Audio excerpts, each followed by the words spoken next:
Parang ito yung season na parang walang bilib sa'min, madaming walang bilib sa'min, gano'n. Bilang lang yung talagang nagtiwala talaga. Hello guys! Welcome back to my YouTube channel!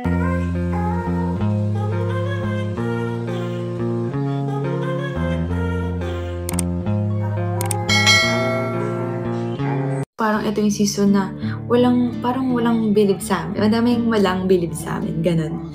Bilang lang yung talagang nagtiwala talaga. Tsaka ang daming talakay kay Kyle na ganito, ganyan. Parang, ha? Anong akala niyo kay Kyle? Hindi marunong mag-volleyball? Ganun. 'Di ba? And meron man lapses si Kyle, pero hindi ganun kadali yung ginawa niya for the team na dalhin din kami sa dulo.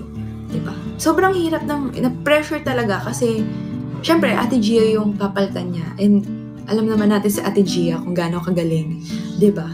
And si Kyle ngayon lang din siya ulit after ilang years na naglalaro siya, 'di ba? UAP lang siya na nababad. Ngayong season lang siya ulit nakapaglaro. Hindi ganun kadali, guys. Kasi iba din talaga yung feeling. Kunyari kung ako yung athlete, tas ngayon lang ako ulit maglalaro. Iba yung feeling kasi na buong taon ka naglalaro eh. Compare dun sa nasa bench ka. Iba eh. Hindi mo kapa yung court. Iba yung naglalaro talaga. Yung babad ka talaga sa loob ng court. And yun, first conference niya ulit na kapaglaro siya ng matagal. And buong season pa, di ba? Kasi noong 2019, medyo palitan pa sila ni Ate Gia pag nawawala si Ate Gia. Pero ito yung talagang babad na babad siya. Grabe. Parang, yun nga, parang iniisip ko na lang na, and syempre, yun nga, mag-a-adjust din yung spiker sa kanya kasi iba din yung set niya kay Ate Gia. Diba? So, dami talaga ding pag-adjustment talaga. Pero, nagawa ni Kyle, nagawa niya yung trabaho niya. And yes, of course, si Ella DJ. So, ayun na nga guys.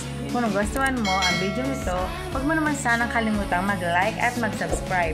At pakipindutin mo na din ang notification bell para lagi kang updated sa aking mga videos. Thank you! Bye!